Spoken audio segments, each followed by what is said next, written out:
Salam dan bahagia, Bapak dan Ibu guru hebat dimanapun berada. Perkenalkan, nama saya adalah Septia Rahmat, calon guru penggerak Angkatan 7 Kota Medan.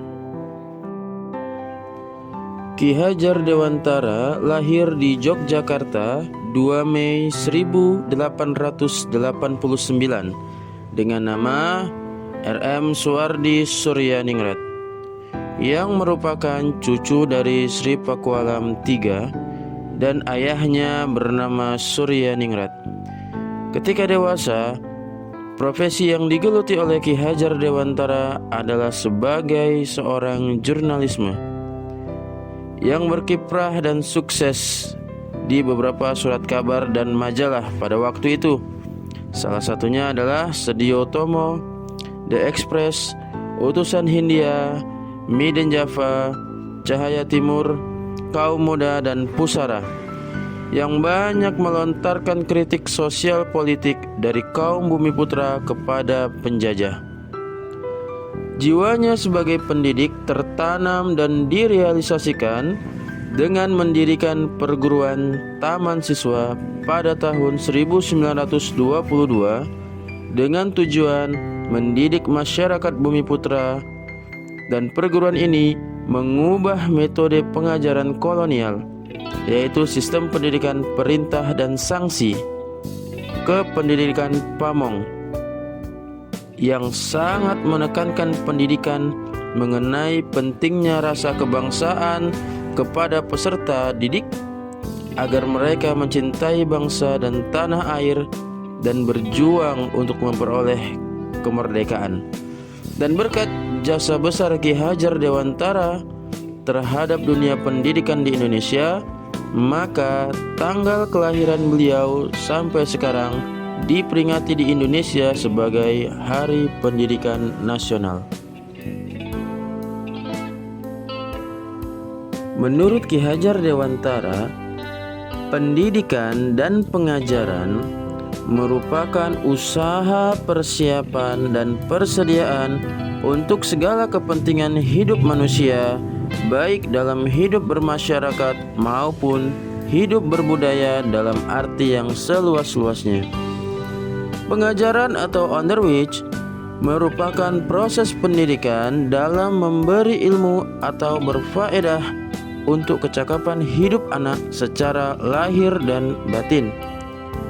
Sedangkan pendidikan atau offending memberi tuntunan terhadap segala kekuatan kodrat yang dimiliki oleh anak. Ki Hajar Dewantara kemudian menjelaskan bahwa tujuan pendidikan yaitu menuntun segala kodrat yang ada pada anak agar mereka dapat mencapai keselamatan dan kebahagiaan yang setinggi-tingginya, baik sebagai manusia maupun sebagai anggota masyarakat. Sebagai seorang pendidik, tentu kita sangat mengenal tentang semboyan Ki Hajar Dewantara, yaitu Ingarso Sung Tulodo, Ingmadia Mangunkarso, dan Tutwuri Handayani. Yang pertama, Ingarsa Sung Tulodo, artinya bahwa pendidik yang berada di depan hendaknya menjadi contoh. Maksudnya, selain mendidik dan mentransfer ilmu, guru juga menjadi teladan yang baik untuk seluruh murid. Yang kedua, Ingmadia Mangunkarso. Makna dari Ingmadia Mangunkarso ialah seseorang di tengah harus juga mampu melibatkan diri, membangkitkan atau menggugah semangat. Maksudnya, seorang guru harus memfasilitasi muridnya untuk membentuk kepribadian yang baik, baik itu secara akademik maupun non-akademik. Dan yang ketiga yang sangat sering kita dengar yaitu Tutwuri Handayani.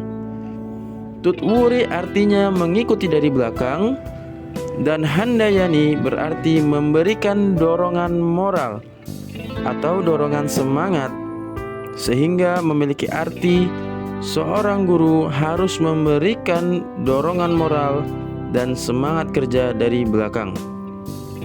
Pendidik harus mampu memberi kemerdekaan kepada peserta didik dengan perhatian sepenuhnya untuk memberikan petunjuk dan pengarahan tanpa membedakan agama, jenis kelamin, suku, latar belakang keluarga, serta status sosial keluarga murid. 5 konsep dasar pemikiran Ki Hajar Dewantara. Yang pertama yaitu menuntun. Menurut Ki Hajar Dewantara, pendidikan berarti memberi tuntunan atau menuntun terhadap segala kekuatan kodrat yang dimiliki anak, agar ia mampu mencapai keselamatan dan kebahagiaan yang setinggi-tingginya, baik sebagai seorang manusia maupun sebagai anggota masyarakat. Yang kedua, bermain. Kodrat anak adalah bermain. Dalam bermain, anak juga belajar. Contoh, dalam permainan gobak sodor atau galasin, anak juga belajar kecakapan hidup, strategi, dan juga matematika. Yang ketiga, ilustrasi petani. Seorang petani menanam bermacam tanaman yang berbeda, tentu dengan cara yang berbeda juga. Seperti itulah kita dalam menghadapi murid yang berbeda-beda, tentu dengan cara yang berbeda-beda juga. Yang keempat, budi pekerti atau karakter. Menurut Ki Hajar Dewantara, budi pekerti adalah perpaduan harmonis antara pikiran, perasaan, dan kehendak atau kemauan sehingga menimbulkan tenaga atau semangat. Budi pekerti merupakan kunci untuk mencapai keselarasan dan keseimbangan hidup. Karena itu, kita sebagai pendidik harus memberikan teladan sebagai contoh budi pekerti yang baik kepada murid kita. Yang kelima, berhamba pada anak. Dari pengalaman Ki Hajar Dewantara dengan anaknya yang bernama Asti, kita sebagai pendidik harus memuliakan anak, memberikan kebahagiaan dan penghargaan setinggi-tingginya sehingga anak bisa selamat dan bahagia. Beberapa proses pembelajaran yang mencerminkan pemikiran Ki Hajar Dewantara. Yang pertama, menciptakan budaya perilaku baik di sekolah, seperti budaya 5S, senyum, salam, sapa, dan sopan santun. Menjaga kebersihan di lingkungan sekolah dan pemanfaatan teknologi dalam pembelajaran. Yang kedua, kita sadar bahwa bermain itu adalah kodratnya anak. Dengan kata lain, murid diberi fasilitas untuk belajar sambil bermain dan bermain sambil belajar, seperti belajar di lingkungan sekolah dan kegiatan berkebun serta membuat ekoenzim. Yang ketiga, pengembangan minat dan bakat murid seperti pramuka, drum band, kegiatan wirausaha, klub literasi dan olahraga seperti futsal dan kesenian bela diri, serta tarian tradisional maupun modern untuk mengenalkan dan menumbuhkan kecintaan kepada tradisi dan budaya daerah. Yang keempat, menjunjung tinggi nilai-nilai toleransi, menerapkannya dan membudayakannya kepada seluruh warga sekolah. Agar pendidikan dapat terlaksana dengan baik dan efektif di sekolah, maka ada 3 asas yang dapat kita lakukan sebagai pendidik, atau yang sering kita kenal dengan nama asas Trikon Ki Hajar Dewantara. Di antaranya yaitu yang pertama adalah continue. Artinya pengembangan yang dilakukan harus berkesinambungan dan dilakukan secara terus-menerus dengan perencanaan yang baik. Yang kedua adalah konvergen.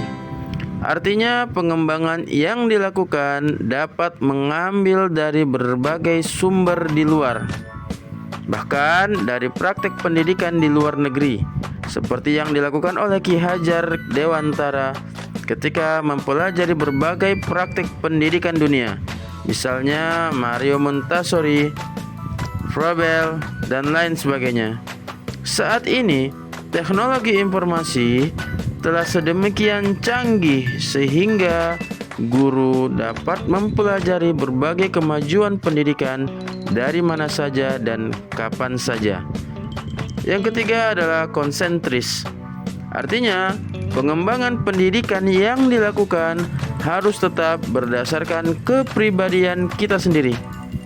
Oleh karena itu, meskipun Ki Hajar Dewantara menganjurkan kita untuk mempelajari kemajuan bangsa lain, namun tetap semua itu ditempatkan secara konsentris dengan karakter budaya kita sebagai pusatnya.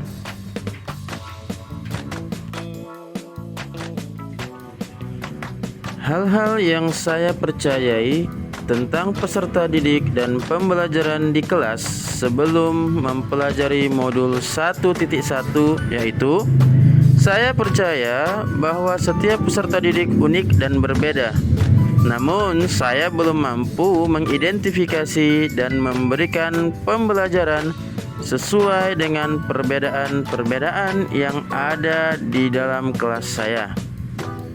Yang kedua, saya masih atau lebih mengutamakan kegiatan mengajar dibandingkan dengan kegiatan menuntun.